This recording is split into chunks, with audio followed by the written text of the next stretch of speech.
अभी की सबसे बड़ी खबर पूर्णिया से आ रही है और आपको बताते चले कि बिहार पुलिस और एसटीएफ को एक बड़ी सफलता हाथ लगी है और बिहार का मोस्ट वांटेड जिसके ऊपर कई जिलों में बिहार पुलिस ने लाखों रुपए का इनाम घोषित कर रखा था और सिर्फ बिहार के ही 5 जिलों में नहीं बल्कि बिहार के अलावा बंगाल में भी जिसका आतंक था उसे बिहार पुलिस ने और एसटीएफ की संयुक्त कार्रवाई में मार गिराया गया है, एनकाउंटर कर दिया गया है। और आपको बताते चले कि अभी की सबसे बड़ी खबर यही आ रही है और हम आपको इस 5 से 7 मिनट की रिपोर्ट में बताने जा रहे हैं कि आखिर पूर्णिया पुलिस और एसटीएफ की संयुक्त कार्रवाई में लाखों रुपए का इनामी बदमाश आखिर कौन था, उस पर कितने सारे आपराधिक मुकदमे दर्ज थे और उसके बारे में हम तमाम बातें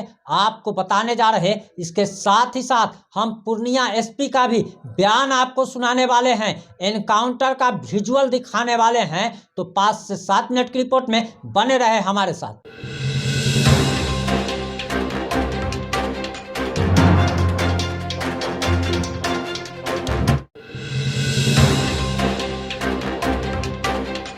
नमस्कार, मैं प्रिंस कुमार सिंह और आप देख रहे हैं पॉजिटिव इंडिया। अगर अभी तक आपने चैनल को सब्सक्राइब नहीं किया है तो खबरों से अपडेट रहने के लिए कृपया चैनल को सब्सक्राइब कर लीजिए और जो लोग ऑलरेडी कर चुके हैं उन तमाम लोग को सहृदय धन्यवाद। अब वापस आते हैं अपनी खबर पर और आपको बताते चले कि अभी की सबसे बड़ी खबर बिहार के पूर्णिया से आ रही है और बताया जा रहा कि पूर्णिया पुलिस और एसटीएफ की संयुक्त कार्रवाई में लाखों का इनामी बदमाश मारा गया है और हम आगे आपको तमाम बातें बताएंगे, लेकिन उससे पहले आप पूर्णिया एसपी का ये बयान सुनिए।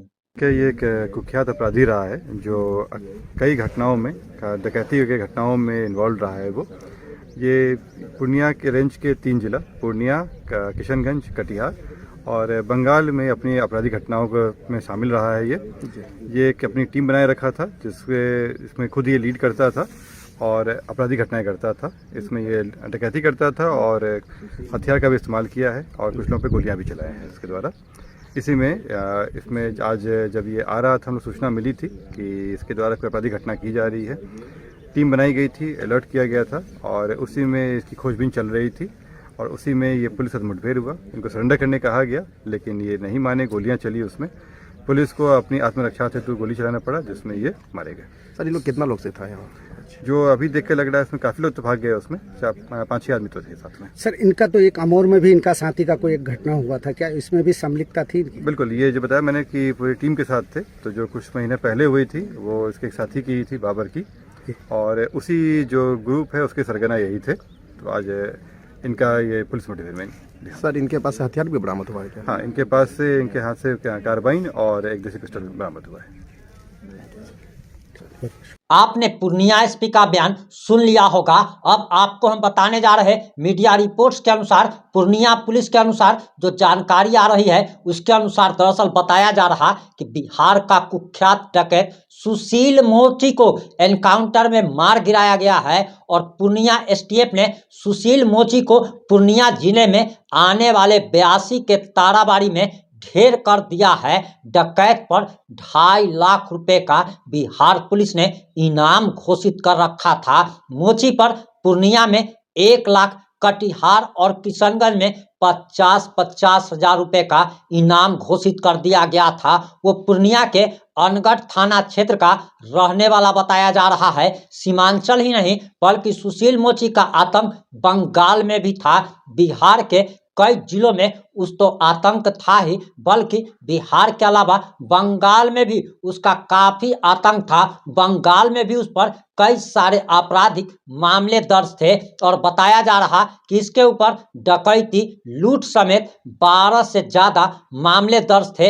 हाल ही में मारा गया बाबर, जो कि पूर्णिया में जिसका एनकाउंटर किया गया था आज से लगभग 2 महीने पहले, वो इसी सुशील मोची का चेला बताया जा रहा है और बताया जा रहा कि सुशील मोची गिरोह बनाकर डकैती की वारदात को अंजाम देता था। गैस बांस की सीढ़ी बनाकर घर में घुसता था। सुशील मोची सोना लूट कांड का मुख्य आरोपी था और वो काफी समय से कटिहार जेल में बंद था। हाल ही में वह जेल से रिहा हुआ था। 2 साल पहले 16 फरवरी की रात अमौर थाना क्षेत्र के खारी महीन गांव के मुखिया साबिर आलम के घर डकैती की उसी ने साजिश रची थी।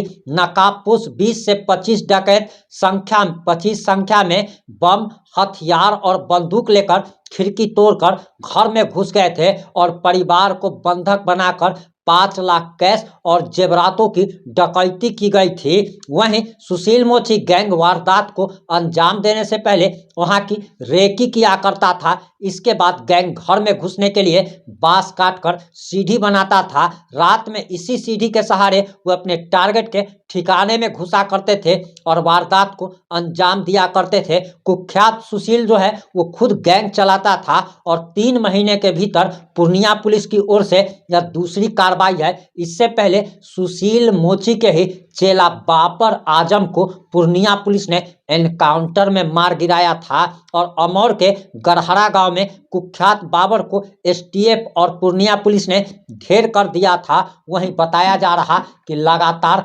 पूर्णिया पुलिस एनकाउंटर कर रही है। जहां एक तरफ अगर देखा जाए तो बिहार के मोतिहारी के एसपी स्वर्ण प्रभात के आतंक से अपराधी पैंट गीली करते रहे हैं। लगातार जिस प्रकार से कुर्की जब्ती की कार्रवाई हो रही है, बुलडोजर से घर ढहाए जा रहे हैं, इन अपराधियों की संपत्ति जब्त की जा रही है। लेकिन आपको बताते चले कि लालू प्रसाद यादव के शासनकाल हो या फिर तेजस्वी यादव का शासनकाल हो, जहां जंगल राज आ जाता है, वहीं नीतीश कुमार के शासन में, सुशासन बाबू के शासन में राक्षस राज आ जाता है और हर जगह से हत्या, लूट, बलात्कार की घटना आए दिन सामने आती रहती है। हम ये तो नहीं कहते कि इतना बड़ा राज्य है तो हत्या, लूट, अपहरण ये सारी घटनाएं पूर्णतः बंद हो जाएगी। लेकिन एक चीज तो है कि अगर पुलिस प्रशासन अगर चाह ले तो एक भी घटना नहीं हो सकती बिना पुलिस प्रशासन के मिली भगत के कहीं पर कोई कांड नहीं हो सकता।